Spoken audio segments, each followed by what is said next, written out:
Fala pessoal, tudo bem? Sejam bem-vindos à nossa imersão para a Procuradoria Municipal de Sorocaba. Eu sou o professor Rafael Brolio, professor aqui da casa do meu curso de Direito do Trabalho e Processo do Trabalho. Vamos tratar de processo. Eu separei matérias relacionadas aos pontos que eu reputo importantes para a hora da prova de vocês e coloquei de forma sintetizada em um quadro.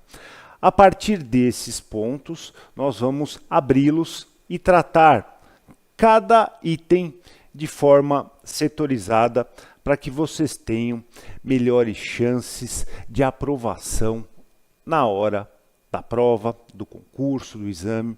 É o que desde já nós, todos aqui do meu curso, desejamos a vocês. Então, sem mais delongas, vamos ao nosso sumário.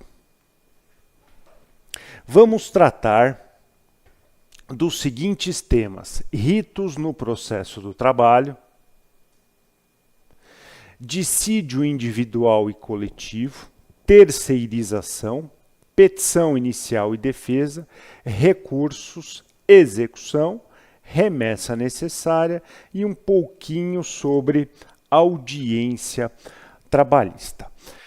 Começando pelos ritos, nós podemos dizer então que o processo do trabalho ele possui ritos específicos.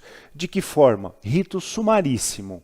Não vemos o rito sumaríssimo e nem sumário mais no CPC. Mas na CLT nós temos a previsão do rito sumaríssimo e do rito sumário na Lei 5584 de 70. Além disso, nós temos também o rito ordinário e aqueles ritos, procedimentos considerados como especiais. De forma que o item 1, portanto, nós podemos abrir da seguinte forma: ritos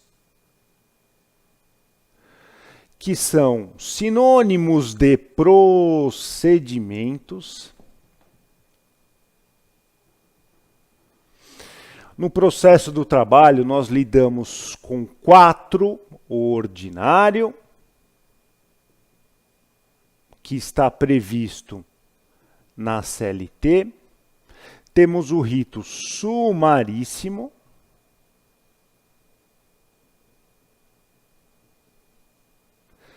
previsto também na CLT, o rito sumário, da Lei 5584 de 70, e ritos especiais, ora previstos na CLT, ora em leis pontuais, exatamente.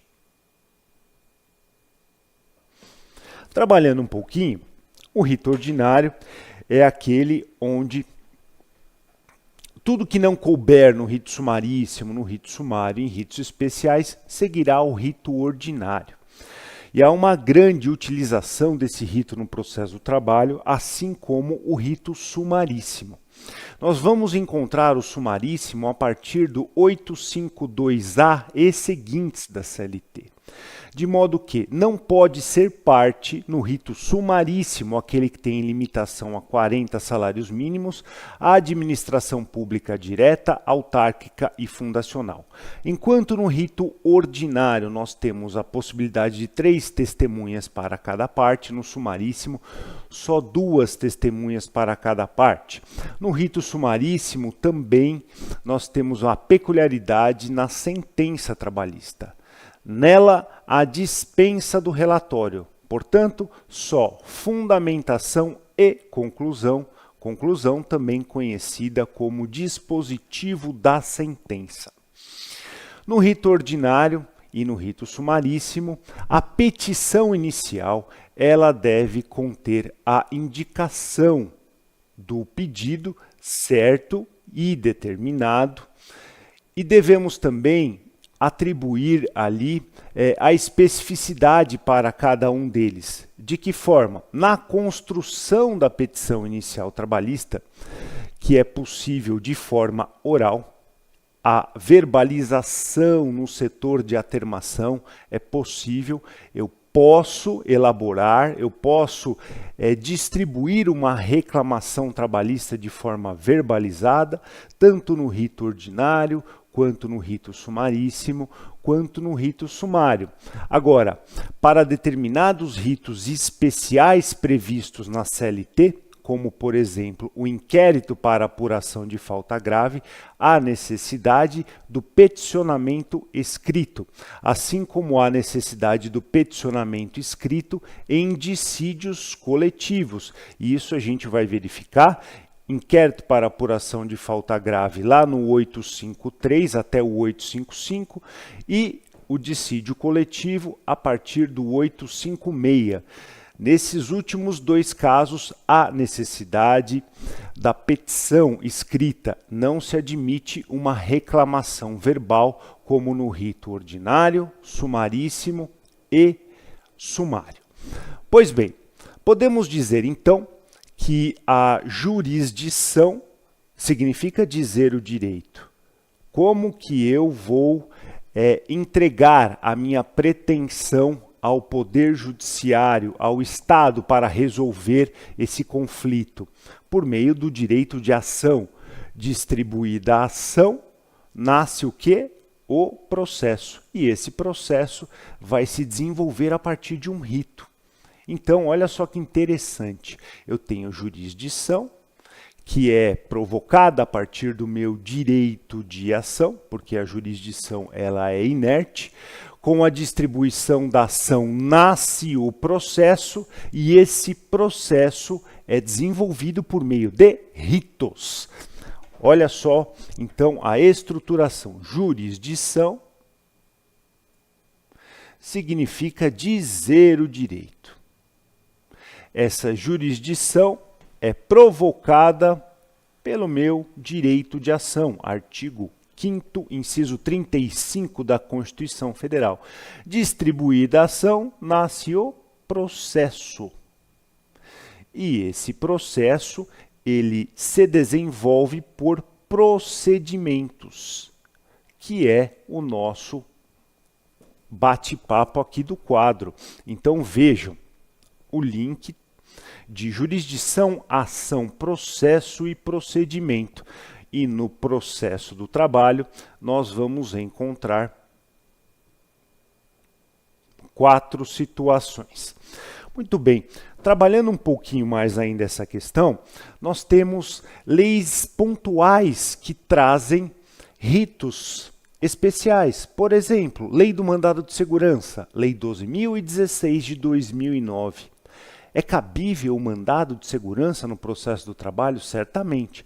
Sempre lembrando que o mandado de segurança, ele possui um rito especial, de modo que não cabe dilação probatória, existe um prazo decadencial de 120 dias para que ele seja impetrado, não existe um direito de defesa propriamente no mandado de segurança. Podemos considerar um contraditório mitigado a partir da prestação de informações pela autoridade coatora.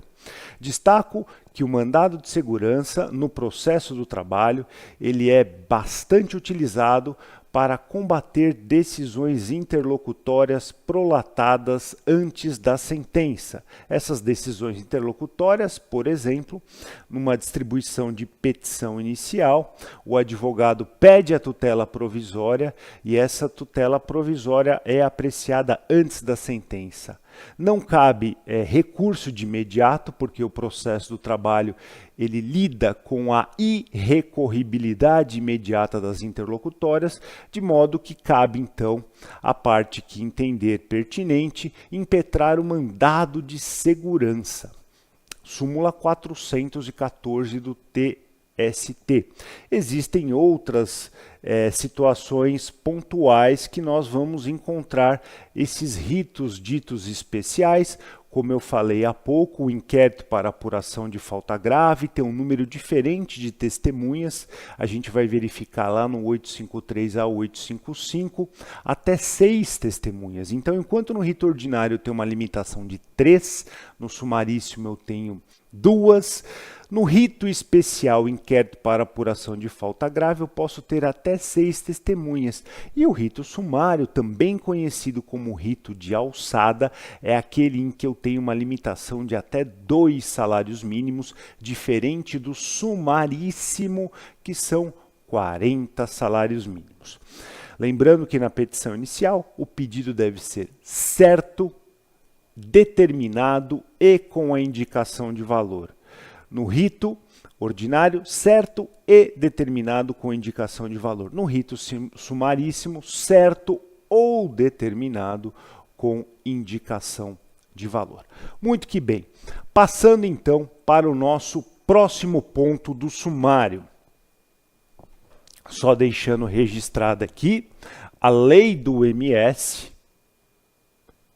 que é a 12.016 de 2009, fazendo um link aqui para vocês de alguns verbetes do TST que eu reputo importantes, que é a súmula 414, que fala do cabimento contra a decisão interlocutória. Destaco também em sede de MS a OJ 56 da SDI 2 do TST. Não há direito líquido e certo à execução definitiva na pendência de recurso extraordinário. É o que diz a OJ 56. Assim, como destaco a OJ 98, também da SDI 2, que não cabe a exigência de honorários periciais prévios. Isso, inclusive, vem previsto na lei da CLT, artigo 790-B, parágrafo 3º. Não cabe a exigência de honorários periciais prévios.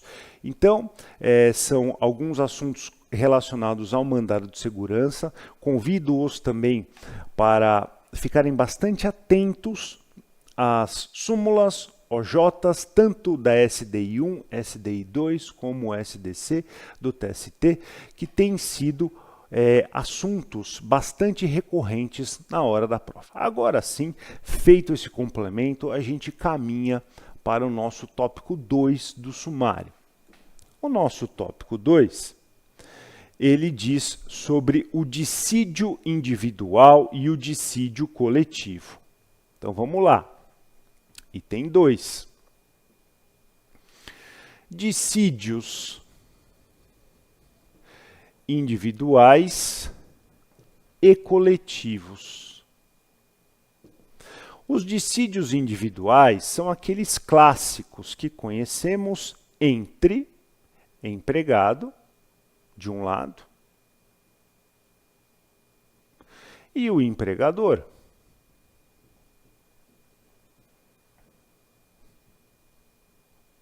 Perfeito. Agora, nos dissídios coletivos, nós temos outros protagonistas, que são os sindicatos.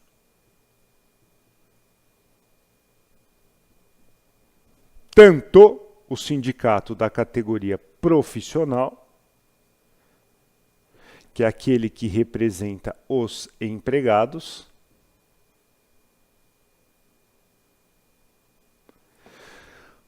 como aquele sindicato da categoria econômica, que representa os empregadores. Perfeito. Quando surge, então, o dissídio coletivo?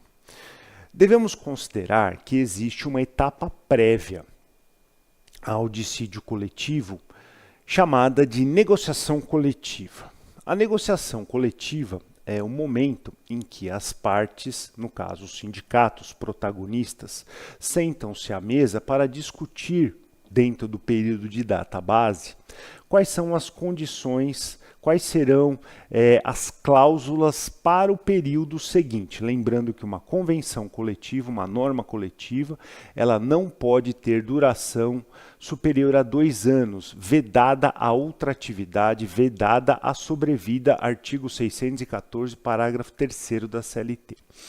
Se por acaso essa negociação coletiva ela for frustrada, ela não se concretizar, existe a possibilidade de se ajuizar um dissídio coletivo.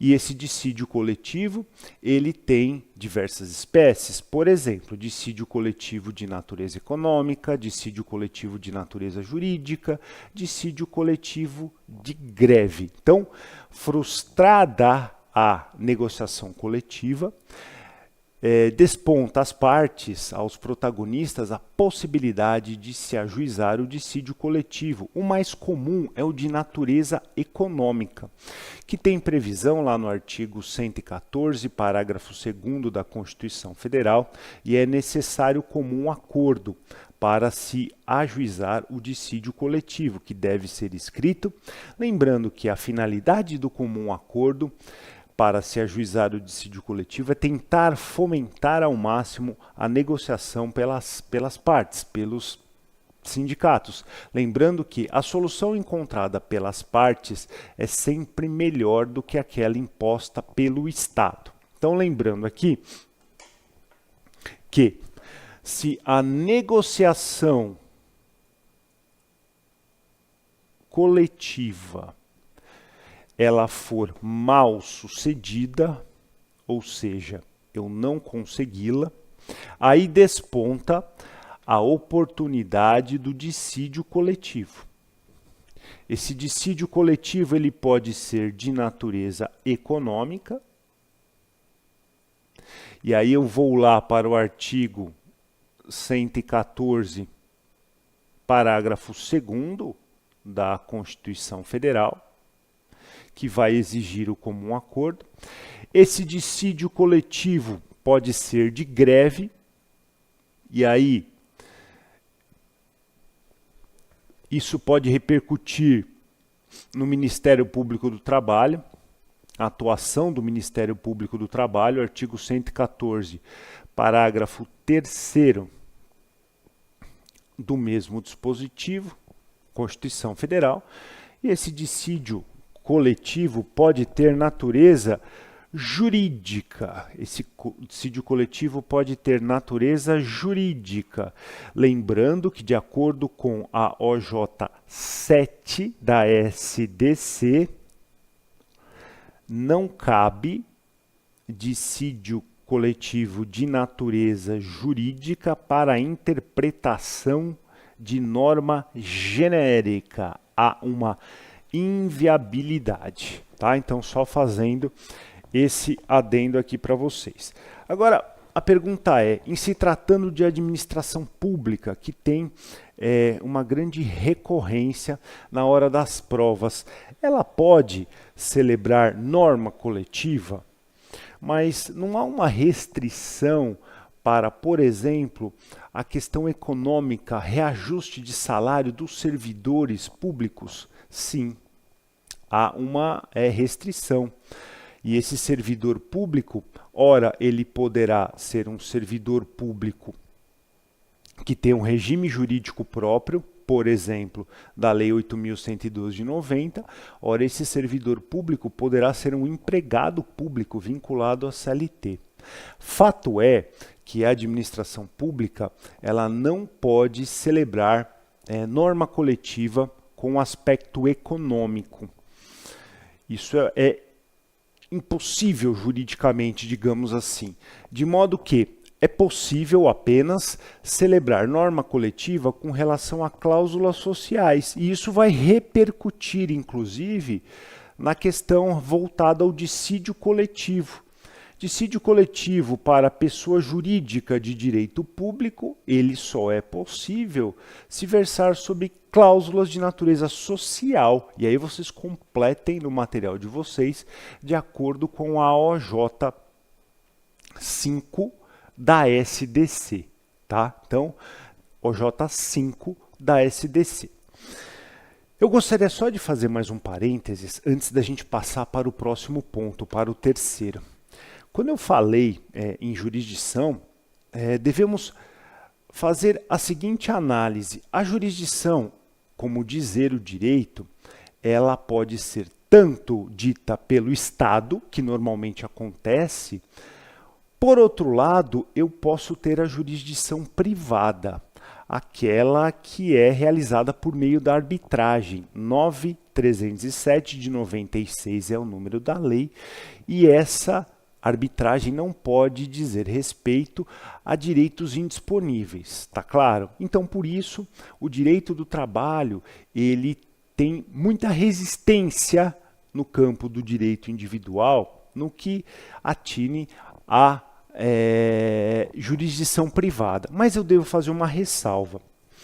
Hoje, nós temos na CLT uma previsão de que para aqueles empregados que recebam um salário superior a 2 vezes o limite máximo do RGPS, é possível se estabelecer uma cláusula compromissória no contrato. Então, para esses trabalhadores considerados por parte da doutrina e da jurisprudência como hipersuficientes, é possível se estabelecer uma cláusula compromissória. E aí eu vou colocar o artigo para vocês aqui, justamente para que possam fazer essa diferenciação entre jurisdição estatal e jurisdição privada. Quando que o direito do trabalho autoriza que numa análise de um direito individual seja possível a cláusula compromissória. Vocês vão notar que no direito coletivo do trabalho, a arbitragem ela tende a ser aceita, mas no direito individual não. E para isso a gente faz a leitura do 507A da CLT. O 507A da CLT fala o seguinte, pessoal, bem importante isso, e a gente não pode deixar passar, tá? Ele fala assim, 507A.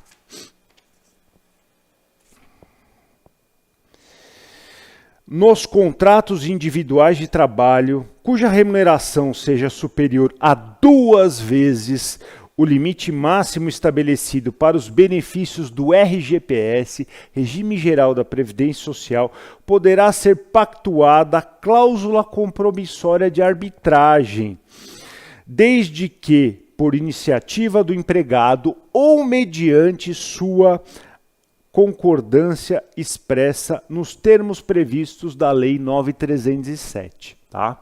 Agora, comentei também sobre a Constituição Federal, no direito coletivo, o famoso artigo 114, que vocês têm que ter em mente. O artigo 114 da Constituição é fundamental para a hora da prova, e ele fala assim, o 114, pessoal: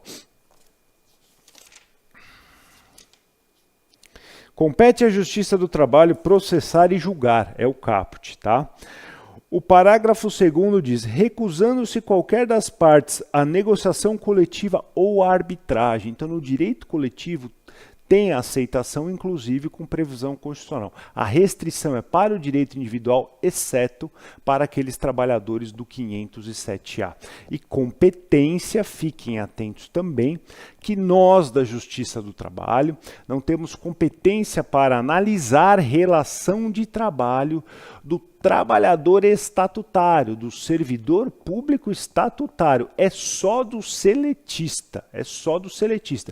E quando a gente fala de seletista, normalmente estamos a falar da administração pública em juízo na condição de tomadora de serviço, já fazendo link para o próximo ponto. Então vejam só, o próximo ponto, ele vai tratar do que? Terceirização. Está aqui, item 3. Terceirização. Na terceirização, o que eu destacaria para vocês? Terceirização. Tema 725 do STF. Posso terceirizar qualquer tipo de atividade. Isso, inclusive, vem respaldado na Lei 6.019 de 74, que trata de uma hipótese terceirizante, mas na perspectiva do trabalho temporário, que só pode ser aplicado para empresa urbana, com prazo de 180 dias, esses contratos, autorizada a prorrogação por mais 90 dias. A responsabilidade do tomador de serviços é subsidiária, inclusive para a administração pública. Só que para a administração pública, essa responsabilidade subsidiária, ela não é automática. Ela não é automática. Deve-se provar a culpa da administração pública para que ela responda subsidiariamente. Isso está previsto no tema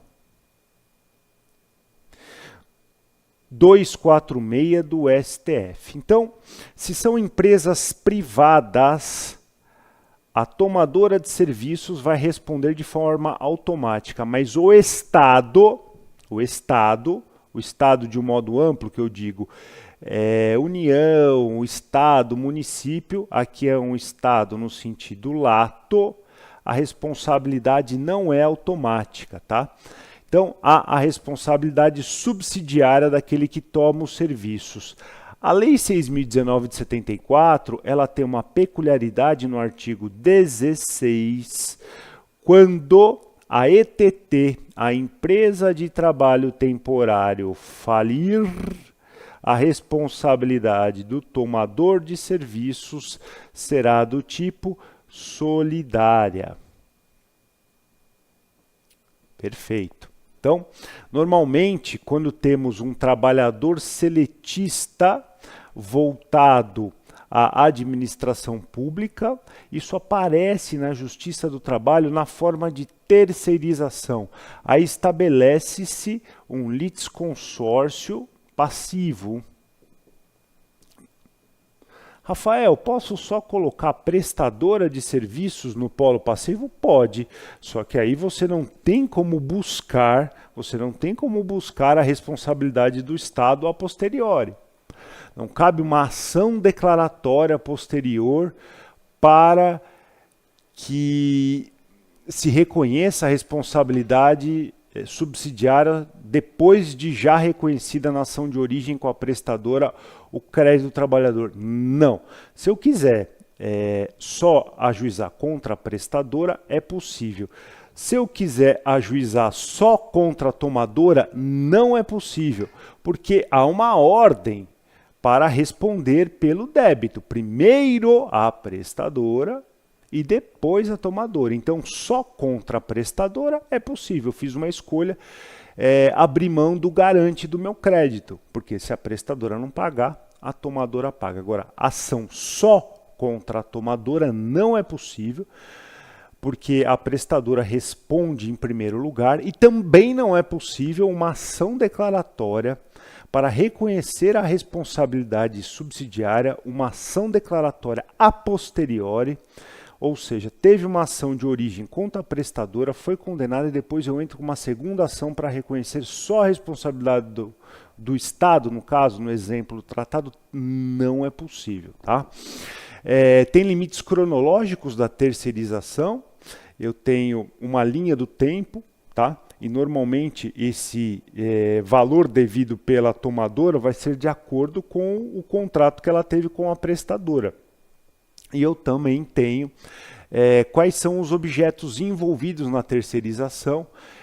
A tomadora responde normalmente por toda e qualquer parcela, exceto obrigações de personalidades, obrigações personalíssimas. Tá?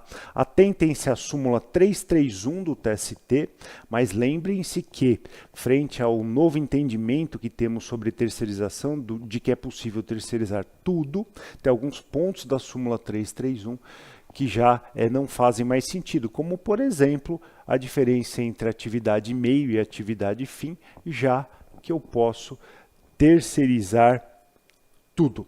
Vamos para o nosso próximo ponto. O próximo ponto fica por conta da petição inicial e defesa. Já até comentei um pouco, né, na nossa abordagem inicial, mas aí a gente traz aqui petição inicial e defesa.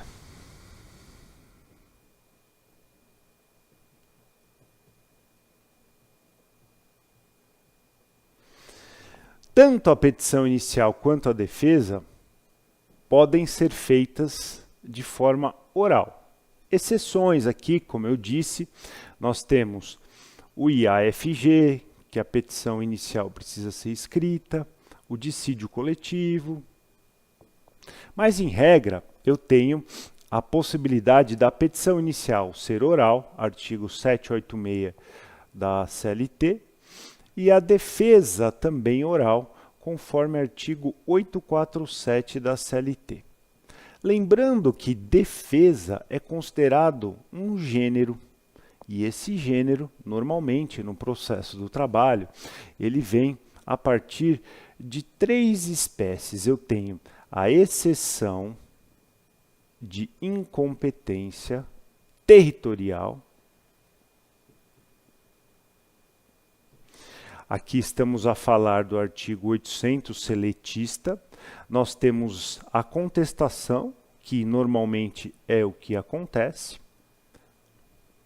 E essa contestação pode ser ofertada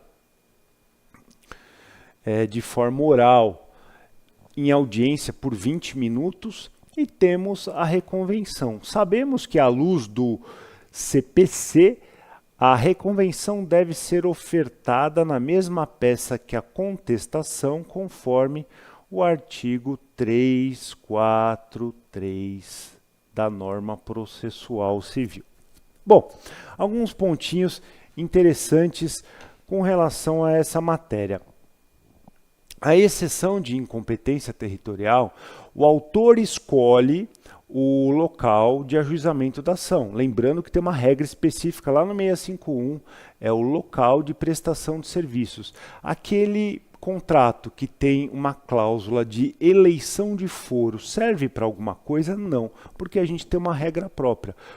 Onde será ajuizada a ação trabalhista? Onde houve a prestação de serviços. Notem que o 651 da CLT não fala último local da prestação de serviços, fala local da prestação de serviços. Então, por exemplo, se o trabalhador ele ativou em Salvador, a ação vai ser distribuída no TRT 5 na cidade de Salvador, onde eu encontro os TRTs espalhados pelo país. São 24 tribunais regionais do trabalho ao todo, e eles estão ali elencados no 674 da CLT. Vale a pena dar uma conferida. Então, o primeiro combate, a primeira forma de defesa, a primeira espécie é a exceção, porque aí, depois de notificada, depois de citada, a reclamada vai ter 5 dias para ofertar. A reclamada vai ter 5 dias para ofertar a exceção de incompetência territorial, sob pena de se prorrogar o quê? A competência. Ou seja, vai ficar lá em Salvador. Depois de alinhada a questão do local onde tramitará definitivamente a ação, aí nós temos outra modalidade, a contestação e a reconvenção, ou só a contestação, em ordem de prejudicialidade. Essa contestação pode ser ofertada no prazo de 20 minutos, e aí o que vai acontecer? No dia da audiência será registrada em ata a defesa na modalidade de contestação, que também pode ser acompanhada de uma reconvenção. Lembrando que a exceção ela já teve o prazo preclusivo de 5 dias a contar da notificação para que o reclamado se insurja sobre o local de ajuizamento da ação.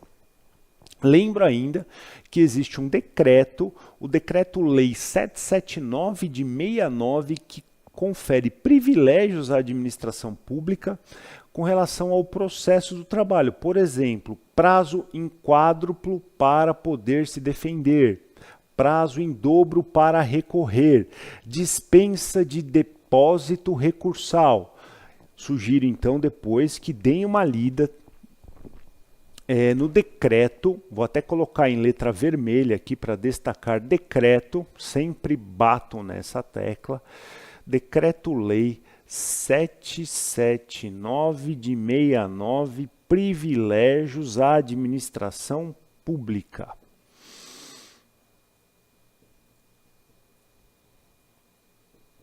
Aproveitando que já estamos aqui no quadro, a gente fecha esse ponto de número 4 e segue no nosso roteiro aqui para falarmos um pouco de recursos. Recursos é o nosso tópico número 5. Recursos é o nosso tópico número 5.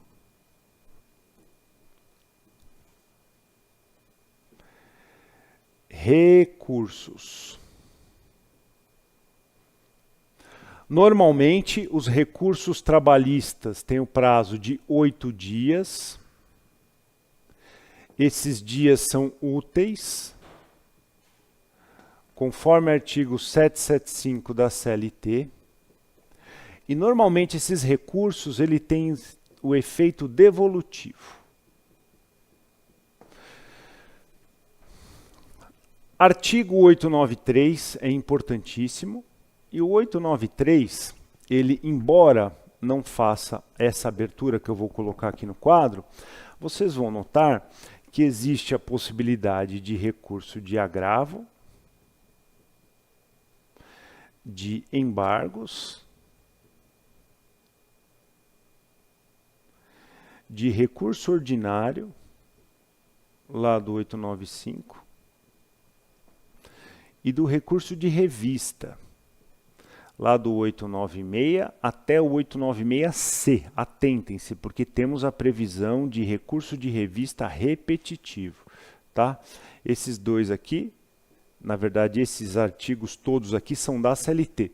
Eu falei na abertura por quê? Porque o agravo, nós temos a possibilidade do agravo de instrumento, nós temos a possibilidade do agravo de petição e nós temos a possibilidade do agravo interno. Olha só, então, agravo de instrumento para nós existe, mas ele não serve para combater decisão interlocutória. A proposição do 1015 do CPC fala, cabe agravo de instrumento para atacar decisão interlocutória. A gente tem o agravo de instrumento, mas ele não serve para isso, ele só serve para destrancar recurso. O recurso não foi conhecido lá na admissibilidade, então eu preciso remeter para a instância seguinte, de modo que eu vou utilizar o agravo de instrumento, que pode ser objeto tanto na fase de conhecimento como na fase de execução. Posso pretender destrancar um RO, um RR ou um agravo de petição.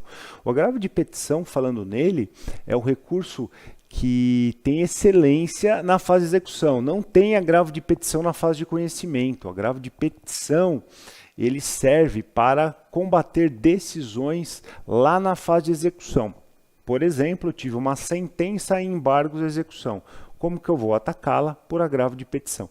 E temos também o agravo interno. O agravo interno é aquele utilizado para combater decisões monocráticas do relator, também conhecido como agravo regimental. A nomenclatura agravo interno, ela vem a prestigiar o artigo 1021 do CPC. Sugiro como leitura para vocês a OJ 412 da SDI 1 e a súmula 421 do TST, salvo engano. Então, anotem aí, agravo interno, OJ 412 da SDI 1 e súmula 421 do TST. Os embargos, da mesma forma, eu tenho embargos de declaração, artigo 897A, e eu tenho embargos ao TST. E embargos de execução? Embargos de execução não são recurso. Embargos de execução têm natureza de incidente na execução. Eles não são recurso propriamente, tá?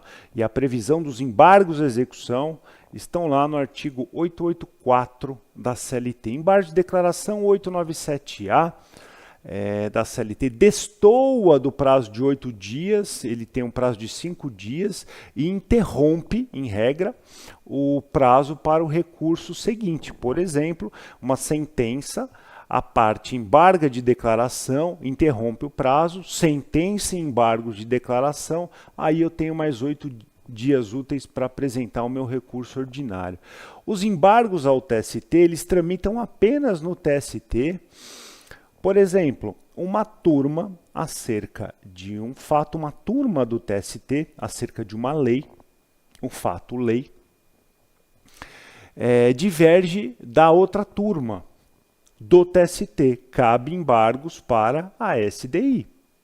Então, cabe embargos para a SDI para uniformizar o entendimento dentro do próprio tribunal. O RO, ele cabe tanto da VT para o TRT, como do TRT para o TST, quando a competência originária for do TRT, por exemplo, em mandado de segurança,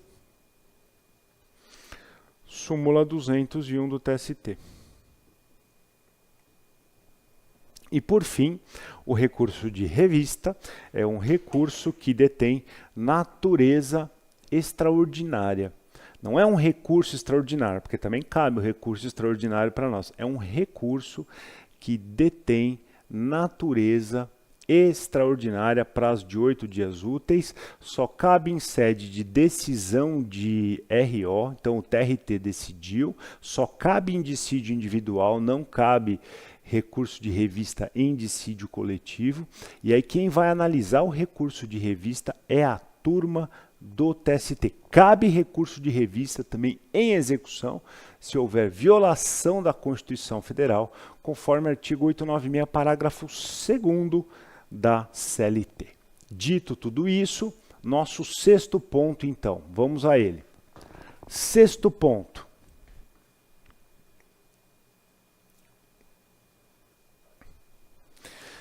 Execução.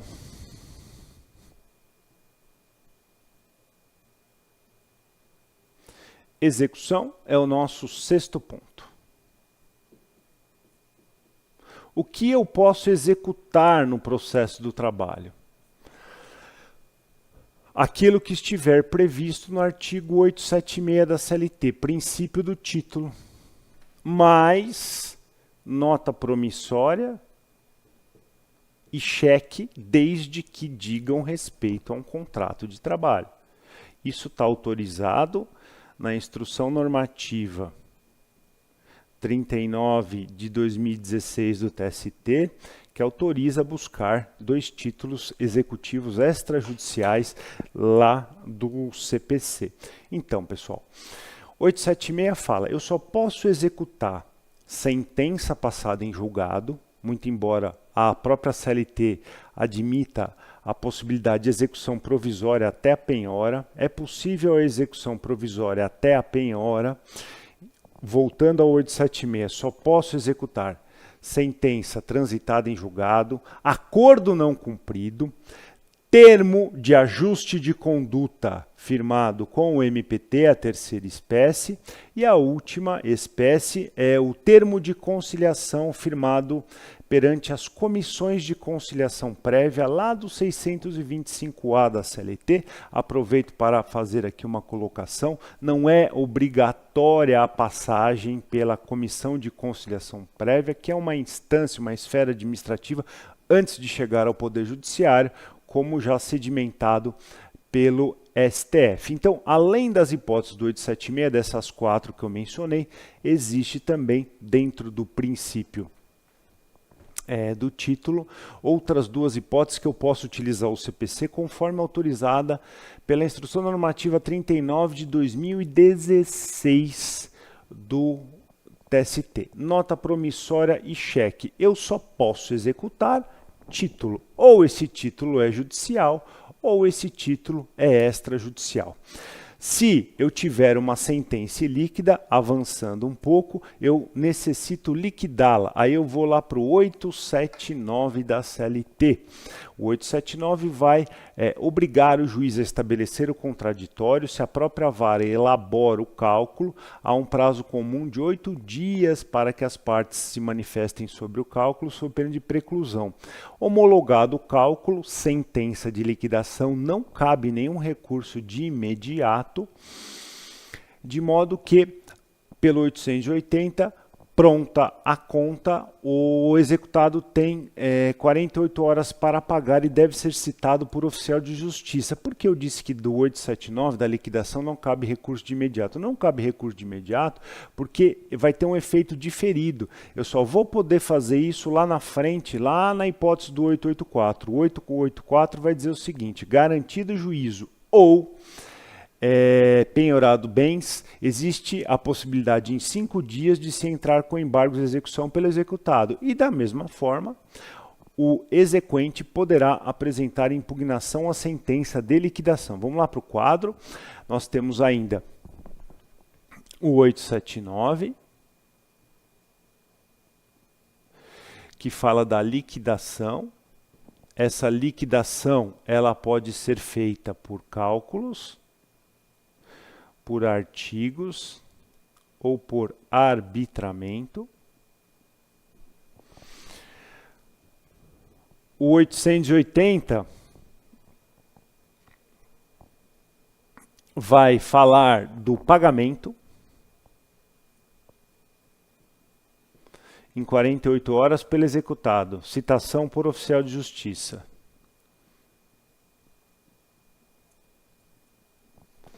Temos outros artigos, mas estamos destacando apenas alguns. E o 884 que eu comentei,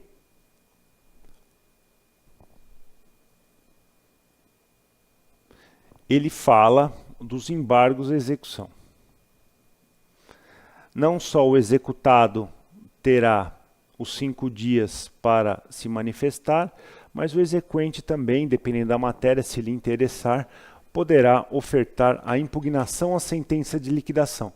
Os embargos à execução estão para o executado, assim como a impugnação à sentença de liquidação está para o exequente. Tudo porque o produto final lá do 879, que é a sentença de liquidação ou homologação de cálculos, não é atacável de imediato.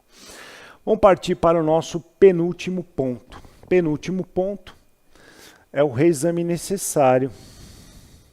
Salvo engano, só conferindo, a remessa necessária para ser mais fiel ao artigo 496, artigo 496 do CPC. O que eu quero destacar aqui para vocês? Nessa remessa necessária, diz que está, basicamente, sujeita ao duplo grau de jurisdição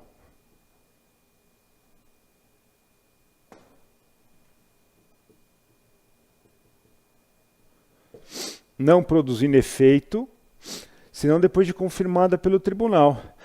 As sentenças, diz o inciso 1, proferidas contra a administração pública direta, autarquia e fundação, proferidas contra a administração pública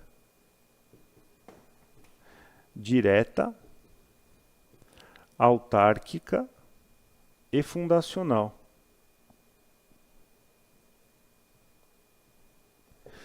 Sobre que versa mesmo o 496, remessa necessária.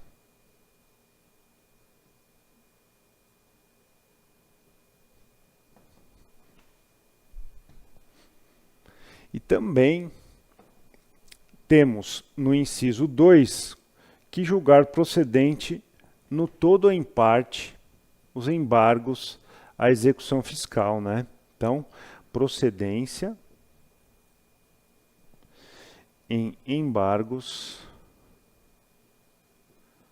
à execução fiscal.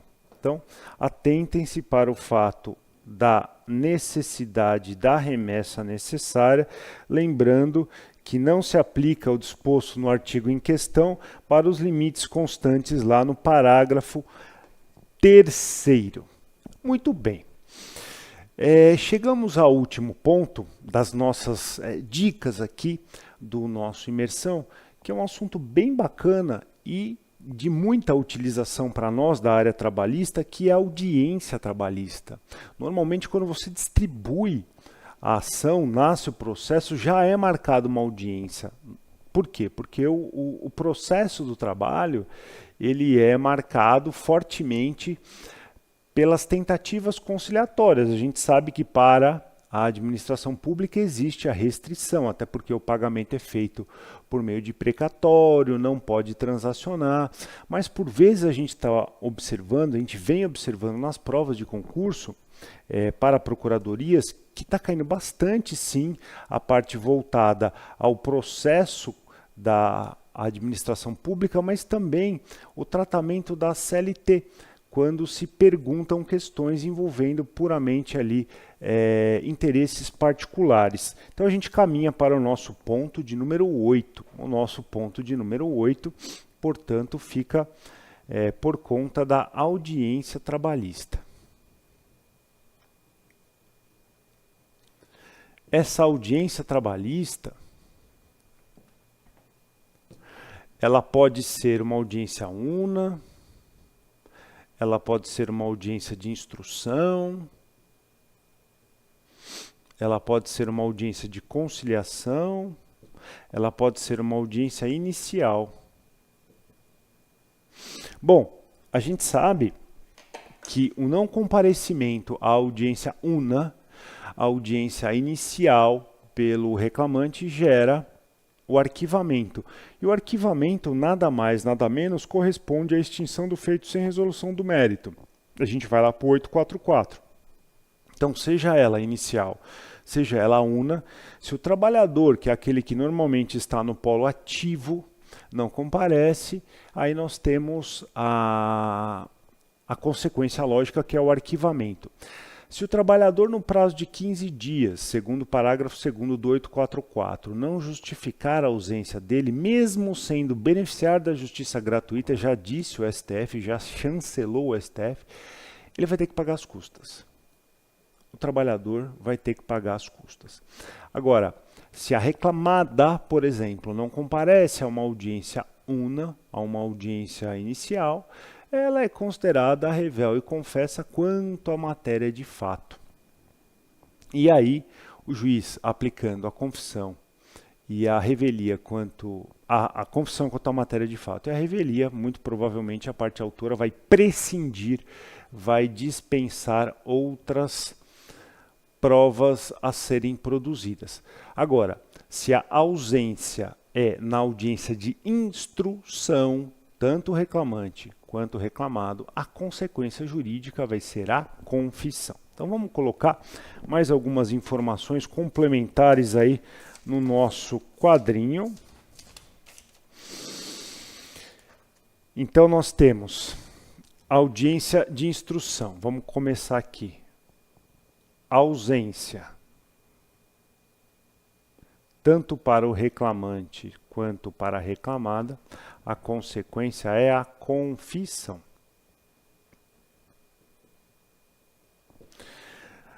Se a ausência ocorre numa audiência una e é do autor reclamante empregado, arquiva-se. O mesmo a gente observa sobre essa ausência aqui, na audiência inicial. Agora, se a ausência é da reclamada, aí ela é rével e confessa quanto à matéria de fato. Rével e confessa.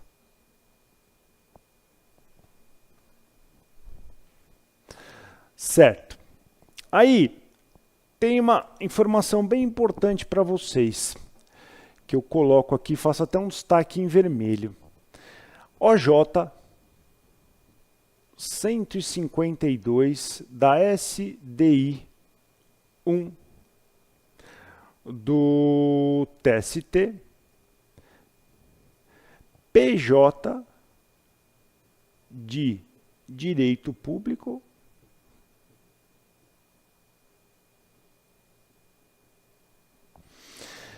sujeita-se à revelia.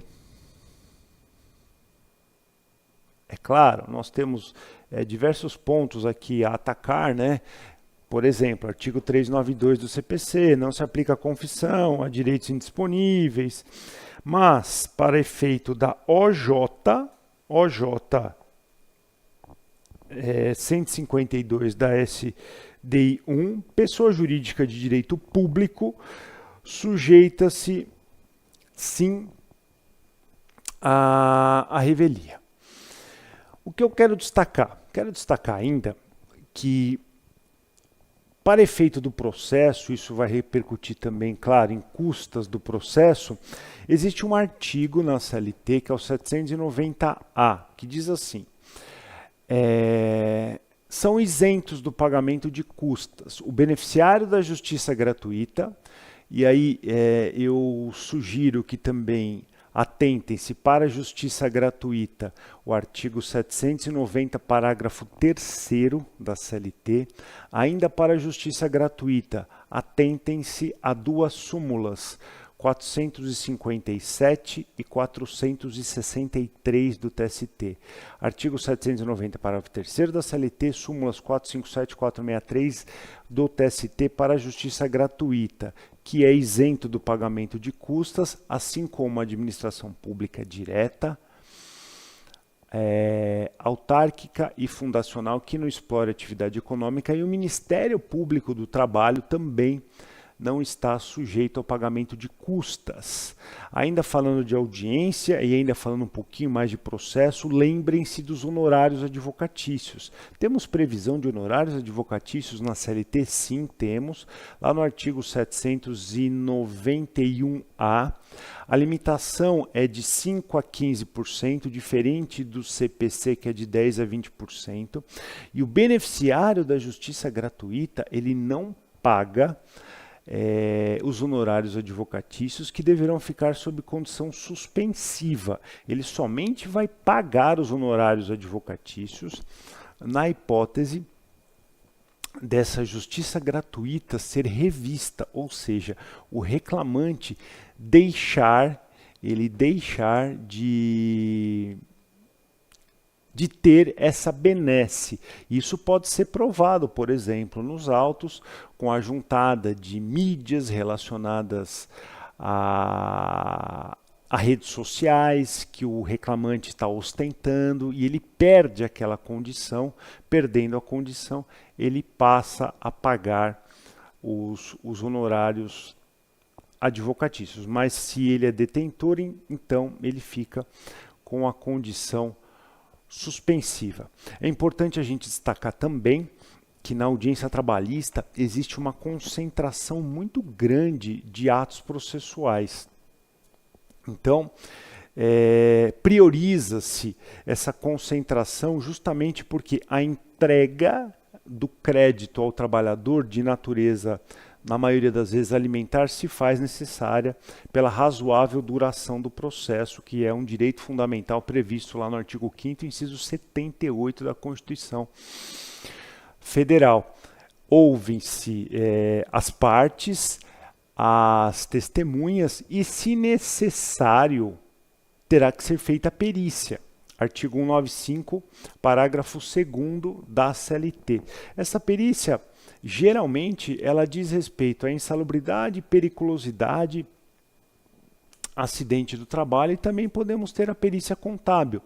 Lembrando que existe uma tese firmada pelo TST, a tese de caráter vinculante com repercussão geral, número 17, firmada em recurso de revista repetitivo, não pode se deferir de forma acumulada adicional de insalubridade e periculosidade, ainda que digam respeito a fatos geradores distintos. Então, posso ter o fracionamento dessa sessão, voltando a ela, a audiência, se houver um pleito de natureza insalubre ou agente perigoso, e aí eu vou ter que fazer o fracionamento da audiência. Essa audiência aqui, então, era a una, colhida a prova oral, marcou-se a perícia, tem ali uma conclusão após a perícia, ou o juiz pode pura e simplesmente primeiro marcar a perícia, então aquela audiência era una, marcou-se a perícia, e depois, numa audiência seguinte de instrução, colheu-se a prova oral. São pontos relevantes, então, que eu separei para a nossa imersão. Espero ter colaborado aqui com vocês. Quero agradecê-los pela confiança em nossa equipe. Muito obrigado mesmo pelo tempo de vocês. Desejo boa prova e que vocês tenham sucesso aí na carreira. Muito obrigado, um grande abraço, até a próxima. Tchau, tchau.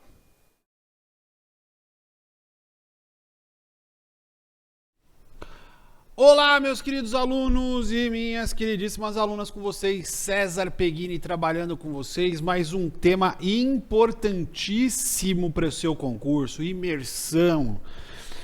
Procuradoria Municipal de Sorocaba, tema direito civil, né? Eu acho que essa é uma questão importantíssima para efeitos de construção. Para você que está acompanhando aí o edital, esse edital na parte de direito civil, a gente sabe que o grande foco das procuradorias estão intimamente ligadas à construção, nítida e clara como a luz do sol, da parte mais do direito público, mas eu quero deixar para vocês bem claro que, de fato, estamos diante de uma parte que pode fazer uma grande diferença prática no momento aí do seu concurso. Aquele ponto do direito civil vai fazer a ponta da diferença. A questão é que eu tenho uma notícia que não é tão boa, mas a parte boa é que eu vou tentar ajudá-los. César, me diz lá, a primeira parte, perdão, a primeira parte do concurso está intimamente ligada com o que, César? Com as regras básicas do direito civil, né? E nessa primeira parte dessa regra básica, eu consigo atingir aí alguns pontos importantes do seu edital. A segunda parte, não menos importante, mas assim, de uma análise vertical, são essas inúmeras leis que aparecem depois. Isso é muito difícil. Por quê? Primeiro, ele junta no edital direito civil e direito empresarial. Depois ele começa com um monte de lei. Lei de registros públicos, lei do condomínio, lei não sei o que lá, lei não sei o que. E estas leis, meu gente, desculpa, mas vocês precisam dar uma batida nelas. Porque, como regra geral, costuma se questionar a letra da lei. Na nossa imersão, eu vou fazer um pouco diferente. Eu vou montar para vocês como vocês devem enxergar o direito civil, né? Como compreender esse direito civil, né? Então, vamos lá tentar fazer isso em conjunto, coisa que eu não faço no curso completo. Bem, primeira coisa que eu quero mostrar para vocês aqui é que esse direito civil que nós temos, esse é um ponto importante, ele tem uma construção lógica importante. O direito civil ele pode ser dividido em alguns momentos. E o primeiro momento que eu quero colocar para vocês é a parte geral. A parte geral. E na parte geral, meus caros, parece que é bobo, mas não é. O direito civil é dividido em dois momentos diferentes. E tudo isso cai muito no seu concurso. No primeiro momento, a gente passa um traço aqui no meio, nós vamos estudar o fenômeno jurídico das pessoas. E logo seguinte, a lei vai cuidar do Instituto dos Bens. Esta organização vocês precisam ter. Por quê, César? Porque, no final das contas, o que nós estamos trabalhando é saber se nós temos objeto do direito ou sujeito do direito. Bom, professor, isso é fácil. Eu sei diferenciar a pessoa de uma coisa. Não é bem assim. Tanto é que isso é questionado direto em concurso. E no seu pode cair. Então, César, qual que é a diferença entre sujeito de direito e objeto do direito? Artigo 1º do Código Civil. Pode ir lá já. No artigo 1º do Código Civil, você vai falar, somente as pessoas são sujeitos de direitos e deveres da ordem civil. Bingo. Então, o que não for pessoa é bem. Foi essa a opção do legislador. O que não é pessoa é coisa. E sendo assim, analisando isso daqui, as pessoas no direito civil estão subdivididas em duas situações. a pessoa natural e a pessoa jurídica.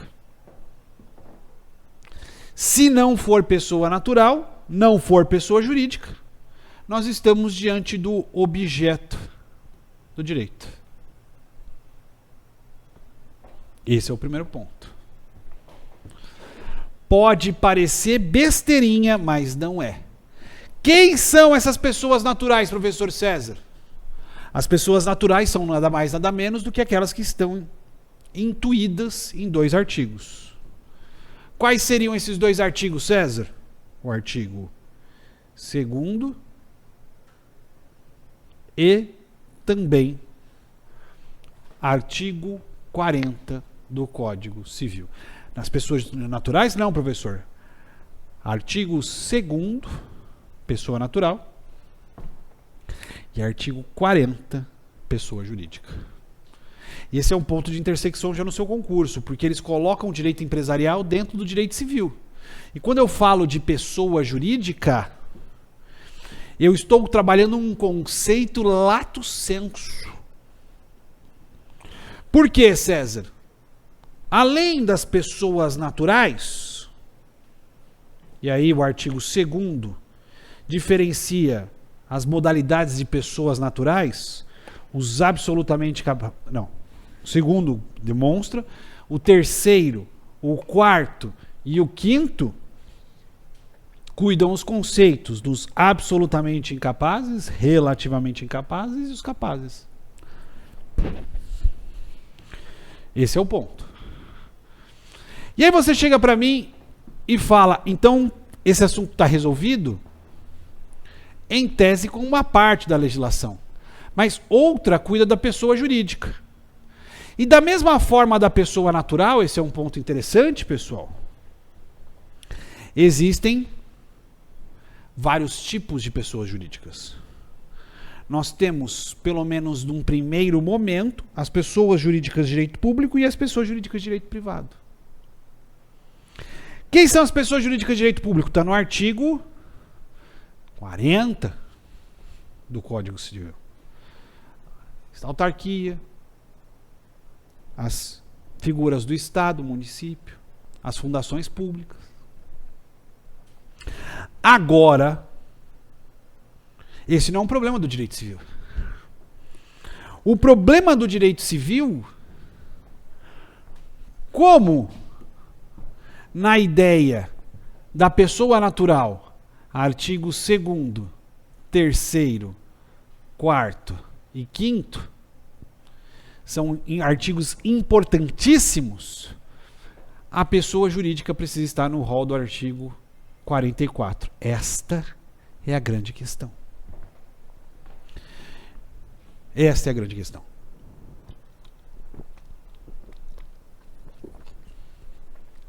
E aí, surge um temaço. Quais são as pessoas jurídicas de direito privado, quais são as pessoas jurídicas de direito público e os seus respectivos desdobramentos. Tem que conhecer. Eu indico nessa imersão que você faça a leitura desses artigos. César, para minha prova, além de saber quem são as pessoas, eu preciso saber quem são, o que se trata os objetos. Vem comigo. De acordo com o Código Civil, nós vamos ter basicamente algumas divisões. Mas eu entendo que uma das divisões mais importantes é saber se nós estamos diante de bens móveis ou imóveis. Isso é importantíssimo. E além deste tema, existe um outro para mim que é importantíssimo para o seu concurso, para os civilistas nem tão importante, claro que é, mas não para o dia a dia, os bens públicos. Artigo 99. Aqui eu tenho vários artigos, na verdade. Então, dois temas que eu aposto para efeitos de questionamentos para a sua prova é isso. Primeiro, É fundamental a necessidade prática de você entender qual a diferença entre bens móveis e bens imóveis. E como eu diferencio? Analisando o artigo 80 por ali, que vai ter a seguinte descrição. Qual seria, César? A ideia, 2 pontos, do que? São bens imóveis. São bens imóveis. O que, César? Eu coloco para vocês. Aqueles que não podem de verdade, vou repetir, aqueles que não podem de verdade, nessa respectiva construção, ser retirados de um lugar para o outro sem sua diminuição econômica. Então o carro é móvel, o celular é móvel, praticamente muita coisa é móvel. Tudo que você consegue pegar de um lugar e colocar no outro sem sua diminuição ou perda econômica é móvel. Agora, se eventualmente você tentar tirar de um lugar e colocar no outro, é bem móvel. Somente tomem cuidado. Nós temos bens móveis e imóveis por força de lei. E aí eu indico mais uma vez a leitura do artigo 80.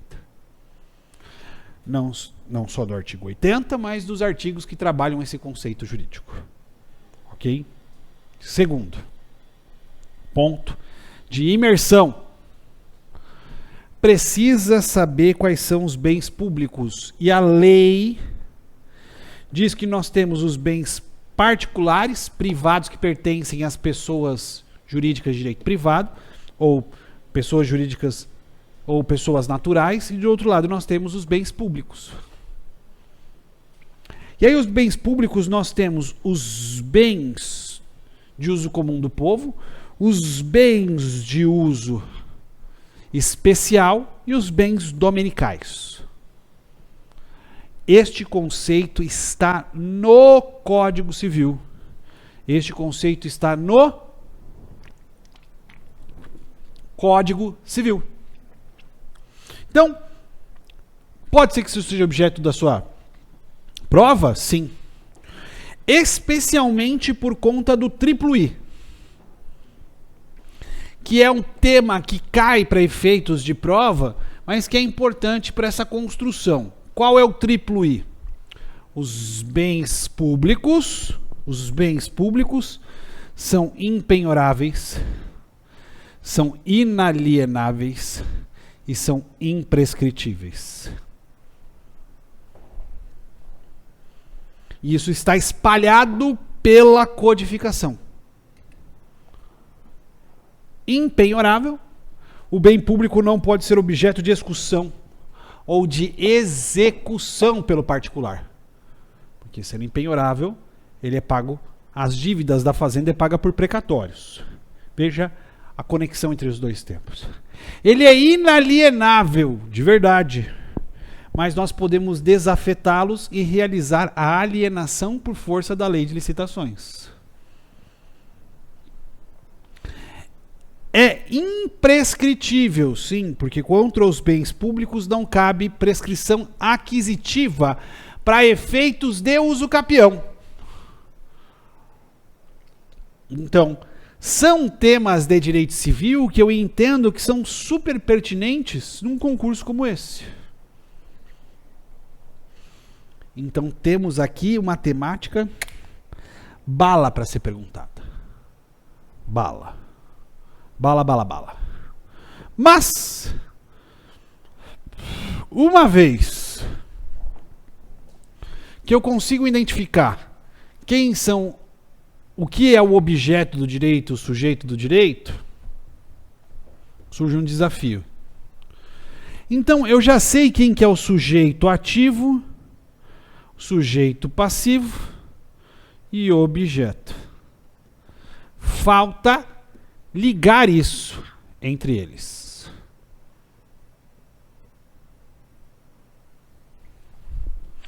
E este ponto de ligação é o que mais se questiona em provas. Este ponto de ligação apresenta algo diferencial e importantíssimo. E é um tema difícil.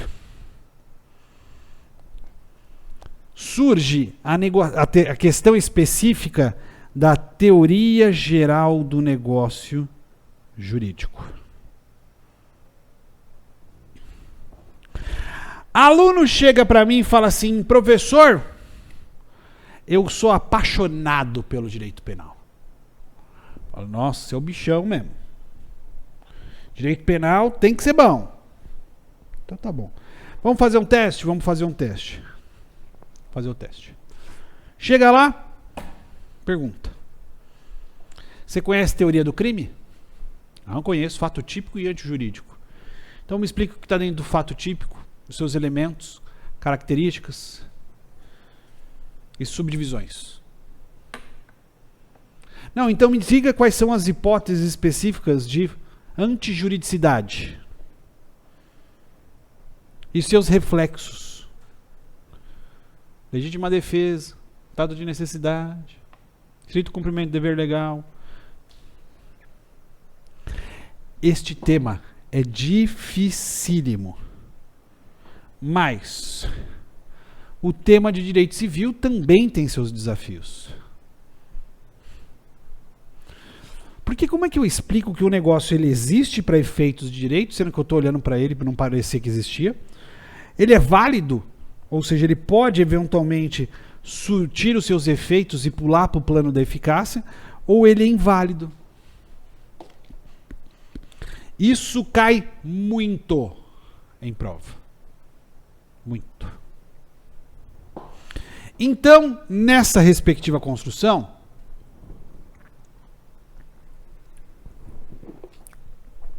de acordo com os planos da existência, validade e eficácia, quem está conosco em todas as aulas sabe muito bem disso.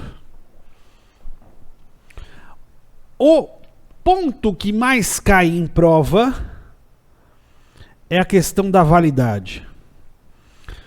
Por quê? Porque nós temos os negócios jurídicos inválidos. E esta invalidade pode causar a nulidade,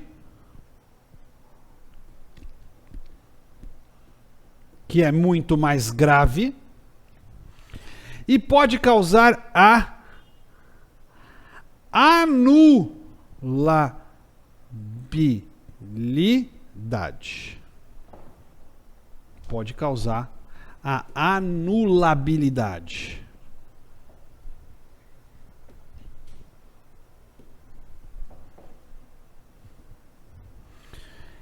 E aí é importante vocês saberem a diferença entre os negócios jurídicos nulos e anuláveis. Né? Pô, professor, mas como é que eu vejo essa diferença? Tem que estudar. A lei coloca quais são as hipóteses de nulidade, anulabilidade, artigo 66, artigo 171, explica como é que você faz a alegação de nulidade dos negócios jurídicos nulos, explica como faz o negócio jurídico anulável. Então a lei ajuda. A lei ajuda muito, mas não resolve tudo.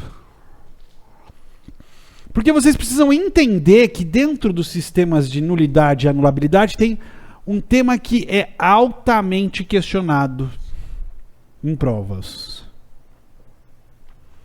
defeitos dos negócios jurídicos.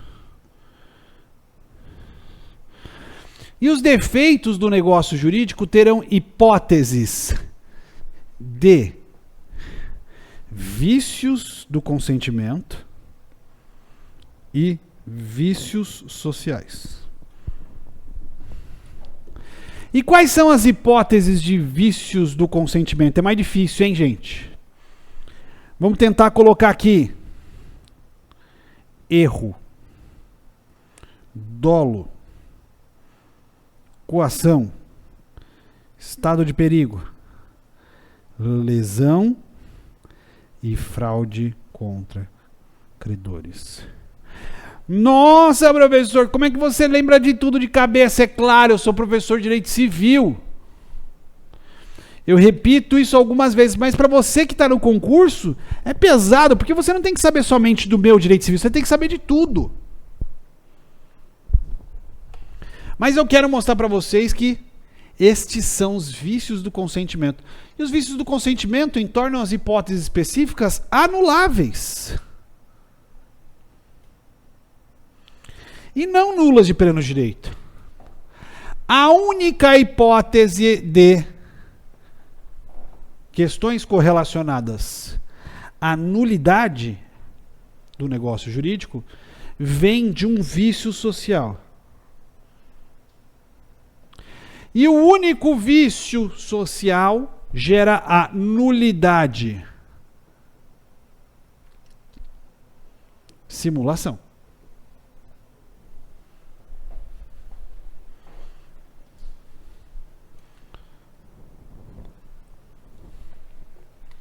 Porque a simulação de verdade, meus queridos alunos, é muito mais grave do que os vícios do consentimento. Muito mais grave do que os vícios do consentimento.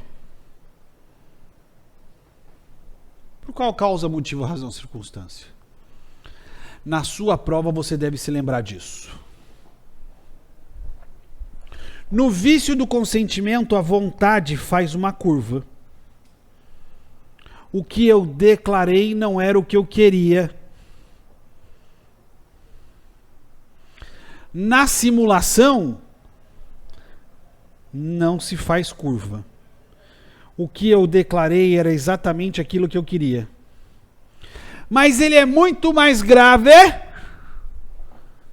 porque a finalidade é prejudicar terceiro ou fraudar a lei. Por isso que é nulo de pleno direito, pessoal. Por isso que é nulo de pleno direito. Então vejam que é muito mais grave. Eu quero acabar com a vida do coleguinha. Eu quero destruir ele. E eu me junto com alguém para poder fazer isso. Ah, professor, mas eu não me lembro o que é erro. Então vem comigo. Quem erra, erra sozinho. Você acha que é comprar A, mas comprou B. Dolo. Nesse caso, eu não erro sozinho. Eu erro pela intervenção de um terceiro. Coação. Eu não queria, mas fiz negócio porque eu fui coagido. Tentaram me matar.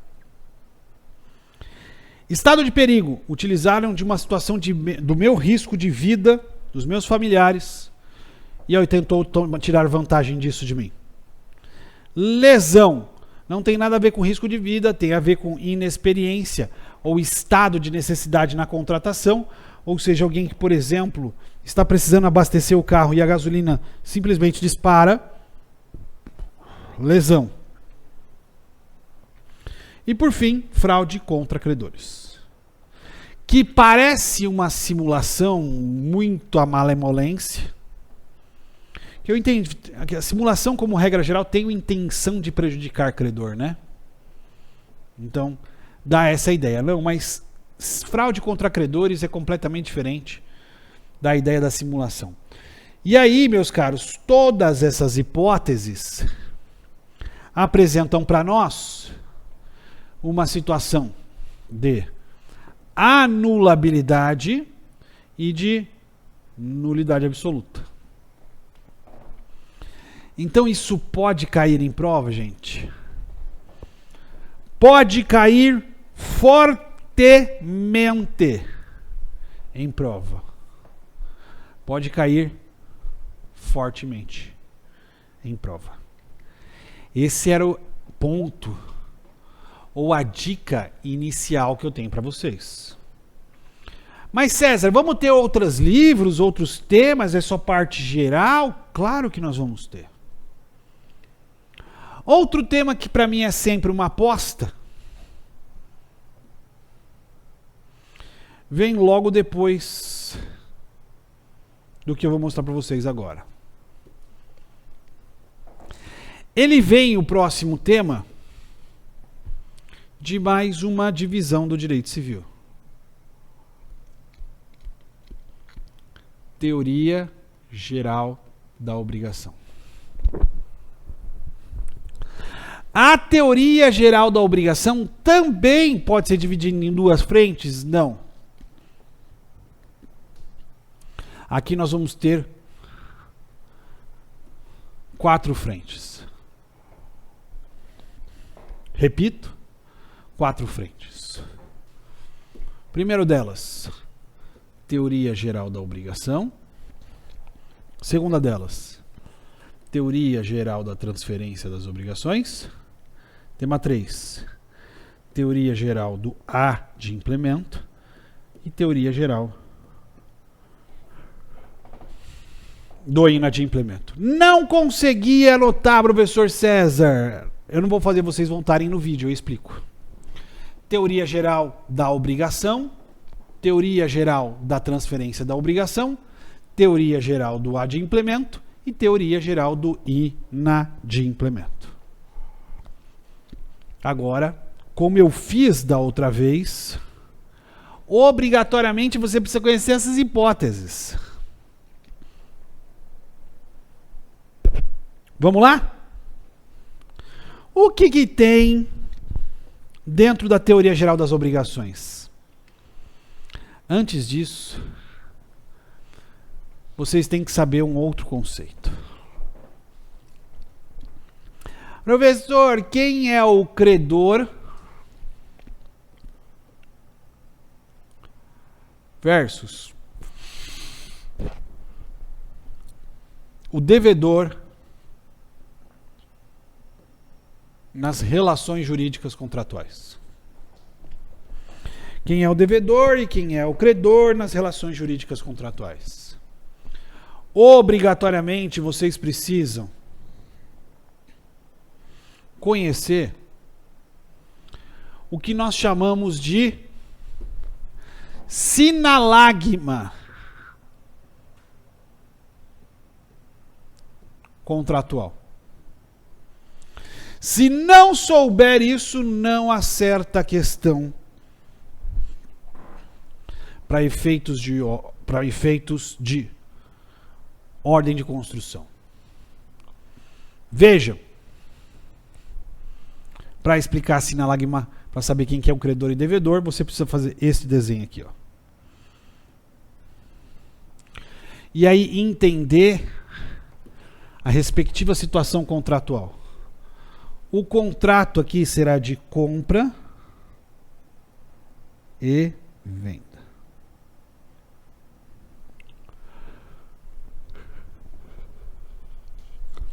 E aí, nesse contrato, eu vou ter dever,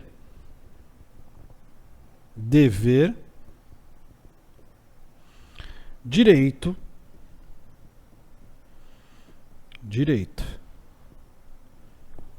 De um lado, eu vou ter o comprador e do outro lado o vendedor. Aí eu pergunto para vocês, César, presta atenção. O comprador tem o dever de pagar. Mas ele tem o direito de receber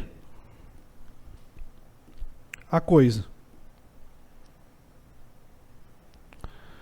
Já o vendedor tem o dever de entregar o objeto. Enquanto isso, ele tem o direito de receber o preço. Vou perguntar quem é o devedor e quem é o credor. Ah, professor César, o devedor é aquele que tem que pagar. Não. Ou melhor, respondendo, também é isso, mas não é só isso. E aí eu preciso que vocês sigam comigo na leitura da lei. Artigo 224 e 308. Vamos só conferir, porque eu não gosto de chutar. É 304. Quer ver? Chutei. Quando você chuta, você não acerta. 304. Não é 8. É o artigo 304.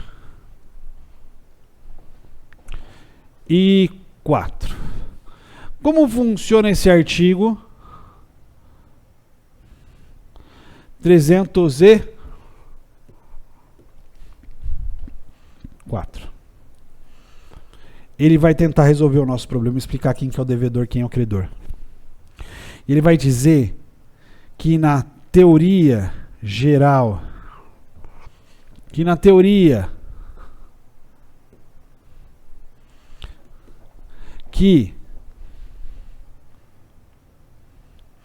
teoria geral da obrigação, o devedor é aquele que tem que pagar.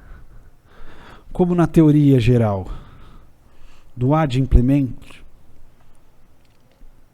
né? Ele tem o que, César? O dever de entregar o objeto. Então, o devedor será aquele que estiver na teoria geral das obrigações ou na teoria geral do pagamento. Esta é a mágica. Esta é a mágica.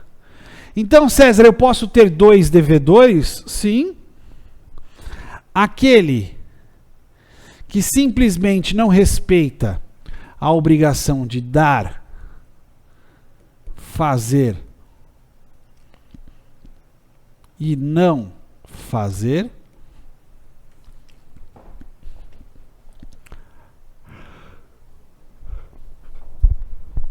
Mas como que é isso, César? Sim, a obrigação de entregar o objeto, que pode ser solidária ou indivisível. Lembrem-se que a solidariedade não se cria, a solidariedade, ela não se presume, ela decorre da lei ou da vontade das partes. Então a teoria geral das obrigações está aqui dentro. Mas se este cara não entregar o objeto, inadimplemento. Eu aposto muito nisso na sua prova. Muito. Muito. Como da mesma forma, tem o problema da teoria geral do adimplemento, que também pode se tornar inadimplemento. Nesta situação, o devedor tem o que, César? O dever de entregar o objeto. Só que aí, meus caros, vocês que são do direito público, eu gosto muito disso. Nós temos uma situação super delicada. O pagamento, ele pode se apresentar pela forma direta e pela forma indireta. Na forma direta, esse é um ponto, se respeita o que, César? O mesmo lugar, tempo, objeto e forma. Ah, tá.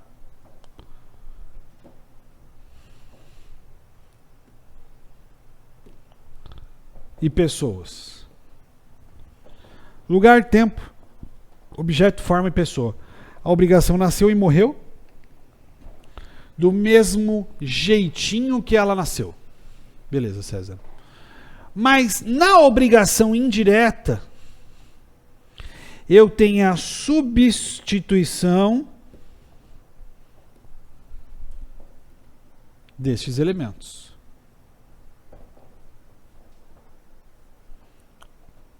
E aí eu passo a ter o que, César? Temas como que vocês conhecem muito bem. Vamos tentar colocar todos? Vamos tentar colocar todos? Quais são, professor? A substituição desses elementos. Vou colocar aqui embaixo. Quer ver como eu vou lembrar? Consignação. Vamos lá. Subrogação. Remissão. Dação. Deixa eu pensar mais uma. Consignação, remissão, dação, subrogação. Tem mais. dentre essas outras maiores modalidades. Compensação, subrogação, dação, né? Dentre outras aqui dentro. Etc. Vejam então que se a obrigação não for extinta, da mesma forma que ela nasceu, eu vou poder mudar o objeto inicialmente dessa relação jurídica. E aí, meninos, temos uma questão que é interessantíssima. Isso é forma de pagamento direta? Sim. Tem ali também, por exemplo, a imputação. Indicar pagamento. Salvo me engane, caiu uma questão sobre imputação no Exame Nacional da Magistratura. Diga-se de passagem. Então, se eu substituo alguma regra de lugar, tempo, objeto, forma e pessoa, vai dar ruim. Esse é o ponto. Mas, César, você não explicou nada de transferência da obrigação, assunção de dívida e cessão de crédito, como também a cessão da posição contratual. Isso não vai cair na prova, mas esse pode ser que caia. O que significa a teoria geral da transferência das obrigações? Significa que eu, tanto o credor quanto o devedor, caso não queiramos mais ficar com aquele objeto contratual, passar para frente. Passar para frente. Não entendi, César? Vou mostrar. Eu vou receber um precatório, só Deus lá sabe quando. Como assim, César? Vocês estudam para concurso. Vocês sabem a demora que nós temos para o pagamento de um precatório? Sei, César. Sei. E aí, eu preciso de dinheiro para hoje. Vem uma pessoa e fala: você quer dinheiro? Quero. Quanto que é esse precatório? 100 mil reais. Para quando ele está prometido? Me paga... Eu falei 100. Me paga 50 mil agora e você fica com ele. Pô, para mim é negócio, hein? Não vou usar esse dinheiro. Toma aqui 50, agora eu vou esperar até sair aquele precatório. Isso é uma cessão de crédito. Isso é uma cessão de crédito. Mas além disso, eu posso ter assunção de dívida. Eu assumir a dívida de outrem, um pai que vai pagar a dívida de aluguel de um filho, e esse pai não é fiador. Ele assume dívida de outrem. Esse é um ponto importante. Eu acho que para a sua prova é muito mais legal a gente falar de cessão de crédito por conta das questões dos precatórios do que, evidentemente, sobre a questão específica da assunção de dívida. Poxa, César, então tá resolvido? Mezzo. Porque ainda ficou faltando falar dos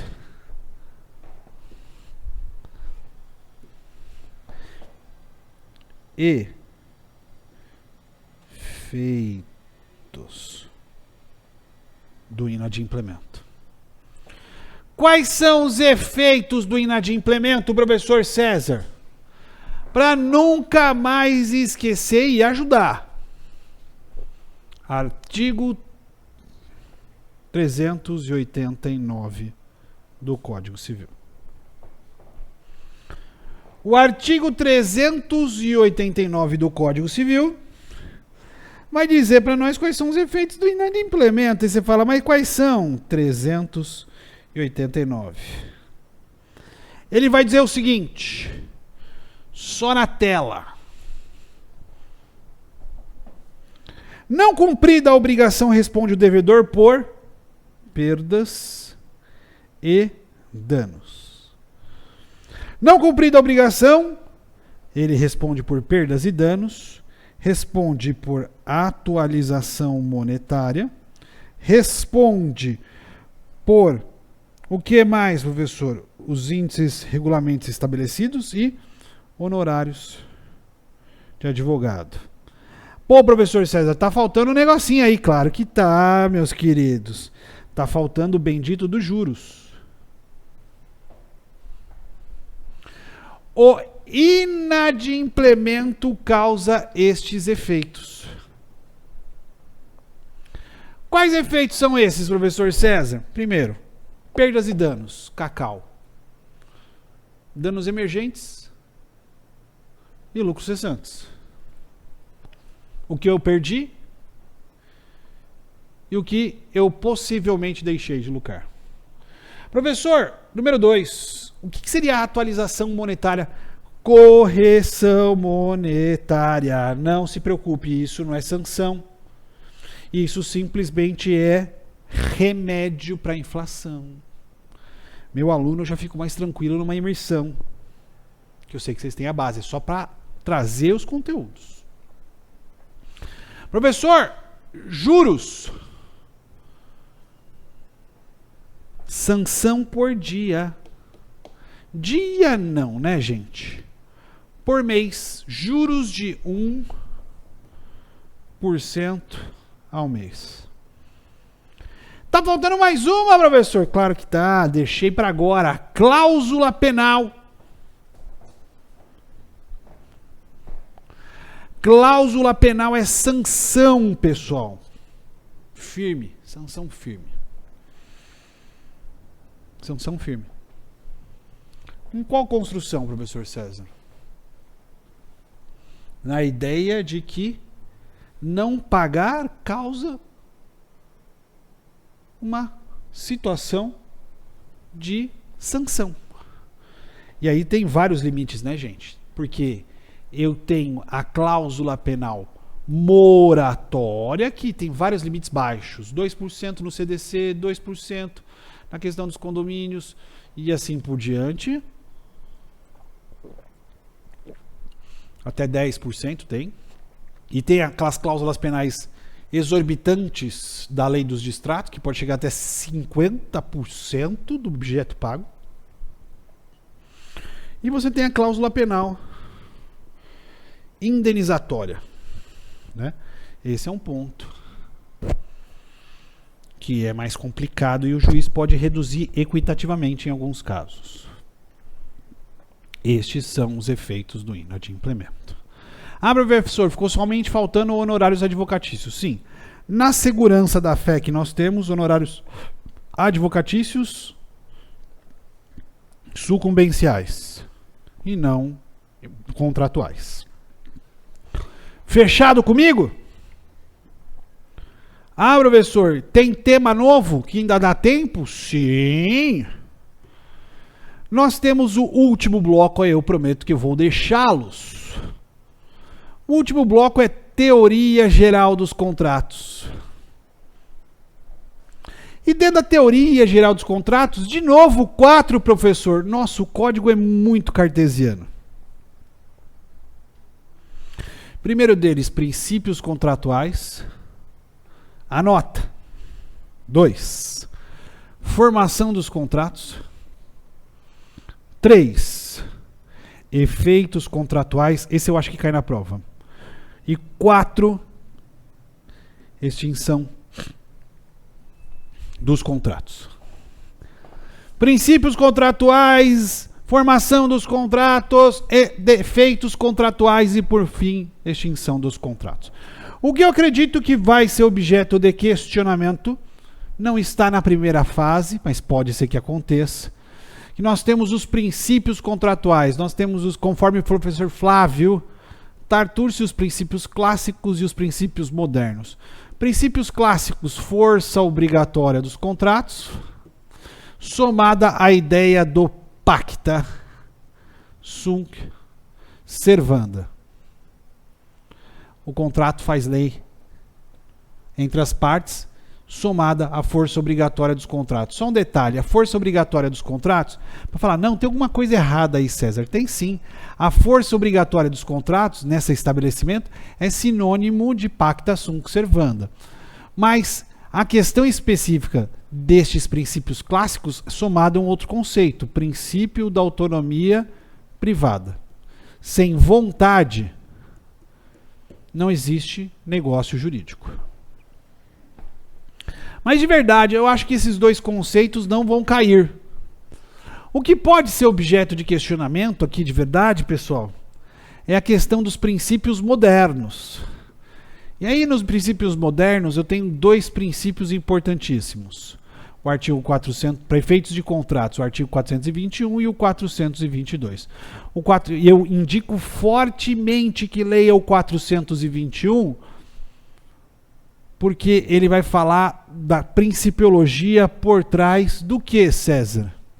Da função social do contrato. E aí fique esperto, porque o artigo 2035, parágrafo único, também fala dessa matéria. O que seria este princípio da força, da função social dos contratos? Meus queridos, conceituar a função social dos contratos é dificílimo. Por que é dificílimo, professor César? Porque é mais fácil dizer o que, de certa forma, ele não é. Dá exemplos, professor. Presta atenção. Olha que interessante. Fala. Função social dos contratos. É tudo aquilo que não é individual. É tudo aquilo que não pensa somente de um dos lados. É tudo aquilo que se preocupa com as partes contratuais e com a sociedade. É um erro dizer que função social dos contratos é atender interesse público. Não. A função social dos contratos do artigo 421 busca atender interesse social que pode ser averso, pode ser o completo inverso de interesse público. Professor, me dê um exemplo. Eu quero passar um viaduto aqui. Descobre que tem um tipo de borboleta aqui. E aí, César, para poder passar esse viaduto aqui, vai extinguir esse tipo de borboleta? Aí, o interesse público da necessidade da locomoção e um animal que vai ser extinto. A função social do contrato vai dizer, olha, tem um direito difuso, coletivo, que vai para além do trânsito e do urbanismo. Aí você vai falar, não, mas então quer dizer que não vai ter esse viaduto? Não, ao invés de você passar ali no meio, vamos fazer essa obra suspensa do chão. Não, mas vai tornar muito mais caro. É o preço que se paga. Não, mas vai ficar mais caro para o Estado. É o preço que se paga. Quer passar é assim. Ah, professor, função social é uma coisa boba. Artigo 2035, parágrafo único. O que foi, César? Nenhuma convenção poderá contrariar normas de ordem pública, tais quais a função social do contrato e a função social da propriedade. É besteira? Eu acho que não. No artigo 422, nós temos a boa fé objetiva. Esse, eu acho que é um grande princípio, né? Gosto dos dois, mas este. César, como é que eu interpreto isso na hora da minha prova? Se alguém falhar com a outra parte,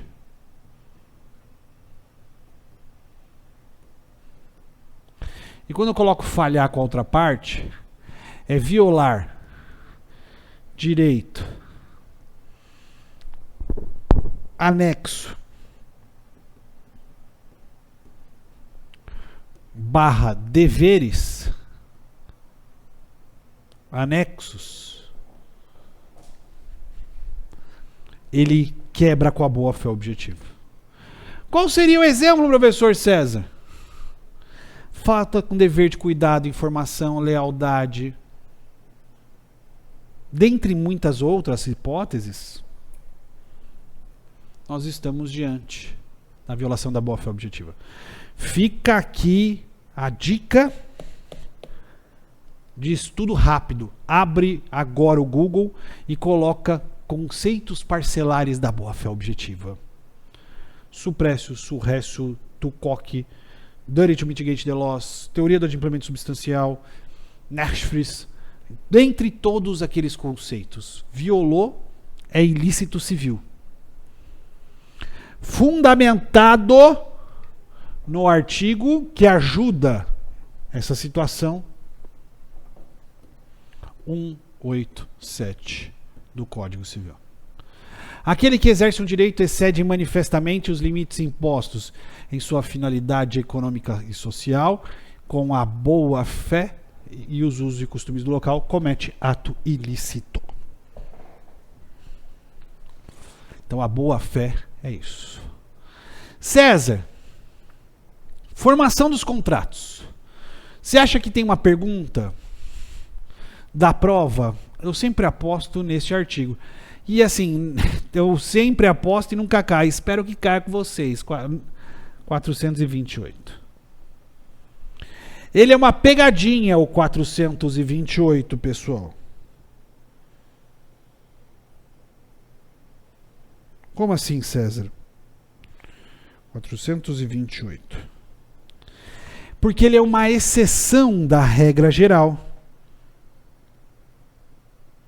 Ele é uma exceção da regra geral. E aí, gente, esse é um ponto. A oferta vincula. No CDC vincula.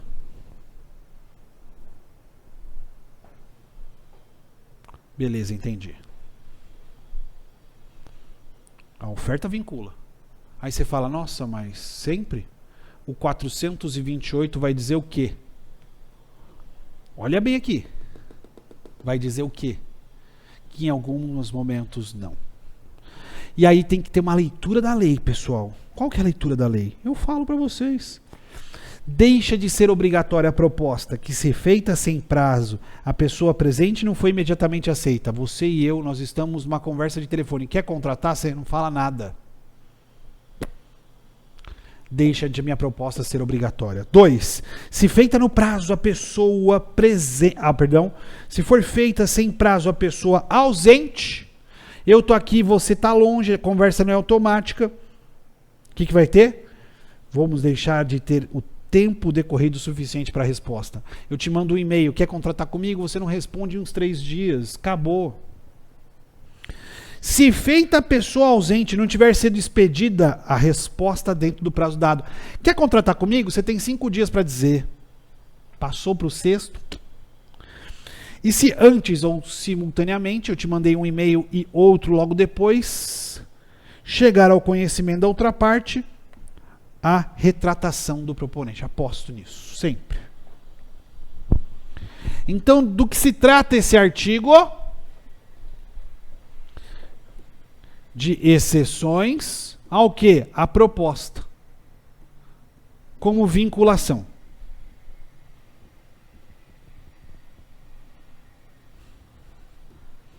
Esse é o tema. Extinção dos contratos, para mim, não é um tema que chama muita atenção para sua prova, viu, gente? Mas este tema final, sim. E este tema final se divide em 3 assuntos distintos. Pô, professor, que 3 assuntos são esses que botam medo em nós? Nós temos revisão judicial dos contratos, nós temos evicção E nós temos os vícios. Ai, meu Deus, eu nunca lembro disso. Redibitórios. Professor, eu quero morrer. Direito civil é muito difícil. Biriri, bororó, vem comigo, passa na prova, vai dar certo. Para nunca mais esquecer, pessoal. Essas três situações são 3 garantias legais. Garantia legal, César, do quê? Aí vem a mágica que a gente faz em sala de aula. Vou repetir. 3 garantias da lei. Primeira garantia. Se houver desequilíbrio num contrato, artigo 427, artigo 317, o contrato vai ser revisto judicialmente. Se eu tiver que pagar muito por um valor que não é real, o juiz vai realizar a revisão judicial dos contratos. Uma garantia da lei. Evicção. Garantia da lei. Se eu comprar alguma coisa, por exemplo, do Bruno, que é o nosso diretor de imagem More, e se eventualmente esse bem não for dele, porque ele for, por exemplo, do Sato, e eu compro. Aí o Sato fala assim, não é meu. E toma, evicção. Evicção. Então o que aconteceu aqui, professor César? Eu que comprei perdi o objeto, porque o objeto pertencia ao Sato e não ao Bruno. Segunda garantia. Segunda garantia. Se eu comprar alguma coisa porque eu perdi por conta de um ato administrativo ou judicial, eu tenho direito de ser indenizado. Então a primeira garantia é, se tiver desequilíbrio, a gente vai reequilibrar. Segunda é, se você comprou alguma coisa e perdeu, você vai ser indenizado. Isso é evicção. E vícios redibitórios, professor César? Vícios redibitórios. Último, para encerrar o nosso encontro. É a garantia legal que se eu comprei alguma coisa e ele tem um problema anterior, eu posso pedir a extinção do contrato ou ao abatimento proporcional do preço. É isso. César, eu comprei um imóvel e o imóvel simplesmente tem uma situação que torna ele impossível de se morar. Vício, redibitório, se o problema for anterior. Eu cheguei, por exemplo, para uma pessoa falou que compra esse imóvel aqui, está pela metade do preço. Beleza. A pessoa compra e não tem consciência de que o imóvel tem um problema de fundação e ele vai afundar. Terceira e última garantia. De que se o imóvel tiver um problema anterior, eu posso pedir a extinção do contrato ou abatimento proporcional do preço. César, quais são então as 3 situações? Garantia de que se eventualmente eu comprar alguma coisa e tiver um desequilíbrio contratual, o juiz vai rever. Se eu comprar alguma coisa e perder por conta de uma ação judicial, eu vou ser indenizado. Se eu comprei alguma coisa e o negócio tem um problema anterior que torna impróprio para o uso, eu tenho direito de ser, na verdade, nada mais, nada menos, o quê? Volta comigo. Somente isso. O quê? Indenizado. E o contrato pode ser até extinto. Mais uma vez, eu somente desejo sucesso em sua jornada. Seu estudo é muito importante nessa construção. E se eu pudesse dizer algo para vocês, resiliência e paciência. Tudo no tempo do Altíssimo. Até o próximo encontro.